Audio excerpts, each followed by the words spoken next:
ইন্নাল্লাহা রামা। হে নবী, আপনি নিক্ষেপ করেন নাই। যখন আপনি নিক্ষেপ করেছিলেন, আপনি তো বালিগুলো ছাড়িয়ে দিছেন, আর কাফেরদের চোখে বালি পৌঁছবার দায়িত্ব আমার কুদরত গ্রহণ করেছিল। হযরত আবু বকরের বাড়ি গিয়ে রাসূলুল্লাহ ডাক দিলেন, আবু বকর। গভীর রাত, এক ডাকে জবাব, লাব্বাইক ওয়া সাদাইক ইয়া রাসূলুল্লাহ, আমি হাজির।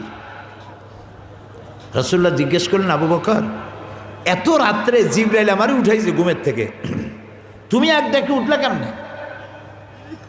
হযরত আবু বকর বলেন, ইয়া রাসূলুল্লাহ,